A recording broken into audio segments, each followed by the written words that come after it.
पैसा न टाकता उलट बिल्डर करून सरकारला पैसे मिळतात, बिल्डर करून सरकारला पैसे मिळतात. त्यामुळं या ठिकाणची ही जी सार्वजनिक झोपडपट्टी आहे ही अशा खंडातली सर्वात मोठी झोपडपट्टी असलेली त्याच्या माहिती आहे. आणि या ठिकाणी राहणारा सगळा समाजाचा माणूस असेल, मराठी माणूस असेल, हिंदी भाषिक असेल, साऊथ इंडियन असेल, कुठल्याही जातीचा धर्माचा माणूस असेल, सगळ्यांच्यासाठी या ठिकाणी न्याय मिळाला पाहिजे आणि त्याला लवकरात लवकर तत्त्वज्ञान मिळालं पाहिजे अशा पद्धतीची आमची मागणी आहे.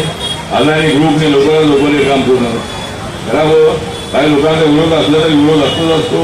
राजकारणामध्ये विरोध करण्याचा अधिकार सगळ्यांना आहे, पण हे लवकरात लवकर काम झालं पाहिजे. झोपडपट्टीतून बाहेर आपण निघणं अत्यंत आवश्यक आहे. बिल्डिंगमध्ये जाणं अत्यंत आवश्यक आहे. आणि बिल्डिंगमध्ये जाताना अदानी ग्रुपमुळे आमची मागणी आहे की आम्हाला बुधवारचं चांगलं करायला पाहिजे. आमचं बुधवार आम्ही अजिबात हटवून देणार नाही.